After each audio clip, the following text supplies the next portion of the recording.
Qatar और भारत के बीच का तनाव बढ़ता जा रहा है। इस मामले में सबसे बड़ा अपडेट ये आया है कि कतर अब तक इस मामले पर चुप्पी साधे बैठा है। 8 भारतीय पूर्व नौसैनिकों को सजा देने के बाद कतर इस मामले में चुप्पी साधे बैठा है। वहीं भारत इस पूरे मामले में काफी सावधानी के साथ कदम उठाने की बात कह रहा है। आश्चर्यजनक बात यह है कि इस फैसले के कॉपी अभी तक किसी को मुहैया नहीं कराई गई है।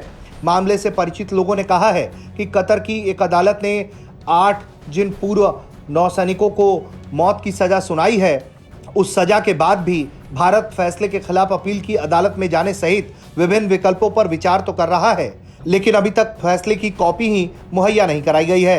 कोर्ट के फैसले पर कतर की ओर से कोई आधिकारिक टिप्पणी सामने नहीं आई है। मामले से परिचित लोगों का कहना है कि फैसले की गहन जांच के बाद नई दिल्ली अपने विकल्पों पर मुहर लगा सकती है।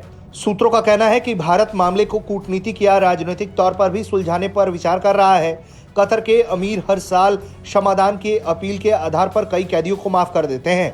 नई दिल्ली द्वारा सजा याफ्ता कैदियों के स्थानांतरण पर भारत कतर समझौते का उपयोग करने का विकल्प भी मौजूद है। 2015 का समझौता एक दूसरे के कैदियों को उनके गृह देश में सजा पूरी करने का प्रावधान भी देता है। भारतीय नौसेना के 8 पूर्व कर्मियों को कतर की प्रथम दृष्टया अदालत ने मौत की सजा सुना दी। भारत ने फैसले को गहरा चौंकाने वाला बताया और मामले में सभी कानूनी विकल्प तलाशने की बातें कही। निजी कंपनी अल दहरा के साथ काम करने वाले भारतीय नागरिकों को कथित तौर पर जासूसी के एक कथित मामले में बीते साल अगस्त में गिरफ्तार किया गया था। न तो कतरी अधिकारियों और न ही दिल्ली ने भारतीय नागरिकों के खिलाफ आरोपों को सार्वजनिक किया है।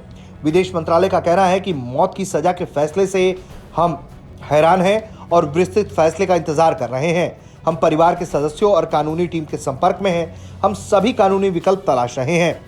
विदेश मंत्रालय का यह भी कहना है कि लगातार वो भारतीयों को सभी काउंसलर और कानूनी सहायता देना जारी रखेगा और इस फैसले को कतरी अधिकारियों के सामने भी उठाने की तैयारी की गई है। कुल मिलाकर देखा जाए तो भारत इस मामले में कई माध्यमों से बात कर रहा है, लेकिन सबसे बड़ी बात यह है कि कतर इस पर कुछ भी नहीं कह रहा और तो और अभी तक अदालत की तरफ से कॉपी भी फैसले की मुहैया नहीं कराई गई है।